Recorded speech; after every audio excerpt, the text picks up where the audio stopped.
Okay sir. இப்போ அடுத்ததான் நம்ம ஆன்மீக கேள்விக்குள்ள போயிடலாம். இப்போ ஒரு நேயர் என்ன கேள்வி கேட்டிருக்காரு அப்படின்னா, ஆன்மீகம்னா என்ன? இந்த ஆன்மீகத்தினுடைய செயல்பாடுகள் எப்படி இருக்கும் அப்படின்னு கேட்டிருக்காரு சார்.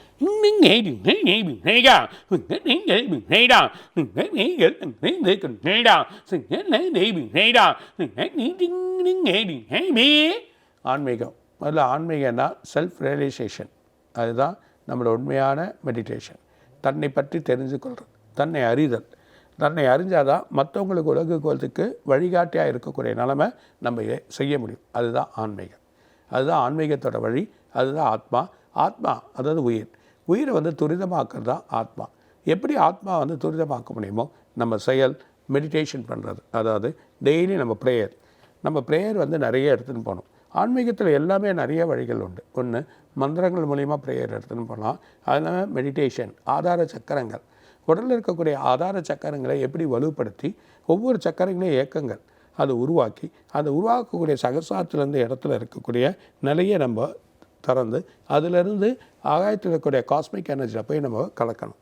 அந்த கலக்கக்கூடிய சக்தி யார் ஒருத்தருக்கு வருதோ அவர் தான் முழுமையான ஆன்மீக அடைஞ்சவர். அதாவது ஆத்மாவை பார்க்க தெரியும், ஆத்மாவோட செயல் நம்ம உடலில் தெரியணும், நம்ம உடலில் இயக்கம் தெரியணும். இயக்கங்கள் ஒவ்வொரு இடத்துலையும் வழி வரும். சில இயக்கங்கள் பார்த்திங்கன்னா நம்ம உடலில் வந்து மூலாதாரங்கள் நம்ம உடலோட வழியில் வந்து புஷ் பண்ணி அப்படியே மேலே தூக்கும். எப்போ அந்த மேலே தூக்கம் வருதோ சுவாதிஷ்டானம் இயங்க ஆரம்பிச்சோம். ஒரு மனிதன் சுவாதிஷ்டானம் இறங்க ஆரம்பிச்சுன்னா மற்றவங்கள பற்றி சொல்ல ஆரம்பிச்சிடும். மற்றவங்க இந்த ப்ராப்ளம் நடக்க போகுது, இந்த பிரச்சனை உனக்கு வரப்போகுது, ரொம்ப கேர்ஃபுல்லாக இரு அப்படின்னு சொல்லக்கூடிய நிலைமை இந்த சுவாதிஷ்டானுக்கு.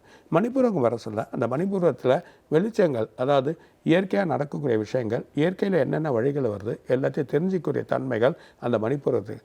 அநாதகம் வர சொல்ல அமைதி தேடப்படும். இந்த அமைதி ரொம்ப அமைதியாக இருந்து அவரை பார்த்தாவே போதும்.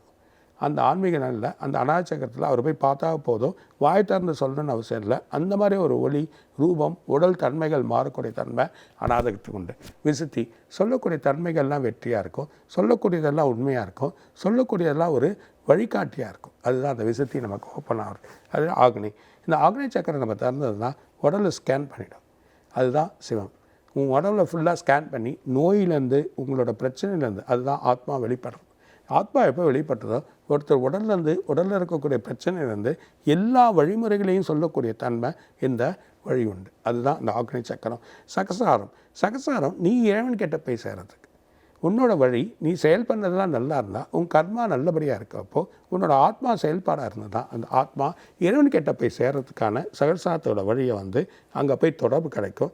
அந்த தொடர்பு கிடைக்கக்கூடிய இடம் தான் அது வந்து அந்த தொடர்பு கிடைச்சி அந்த சக்கரத்தோட வழியாக இணையாகிறப்போ நம்ம இறைவனை பார்க்க முடியும். இறைவன் எந்த காரணத்தில் இருக்கானோ அதை செயலை நம்ம பார்க்கக்கூடிய தன்மை அங்கே இருக்குது. அதுதான் இயற்கையாக இருக்கக்கூடிய அஷ்டமாதிபதி, அதுதான் சமாதி.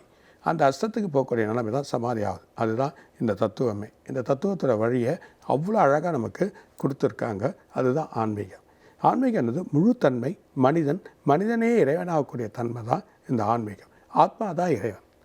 ஆத்மா ஒரு துணி இறையோட துண்டுலேருந்து உடலில் வருது. இந்த உடலில் இருக்கக்கூடிய ஆத்மா எவன் ஒருவன் பார்க்குறானோ அவனே இறைவன். அவன் தான் ஆன்மீகத்துக்கு ஒரு முதன்மையான ஒரு குருவாக இருக்க முடியுன்றதை சொல்கிறார்.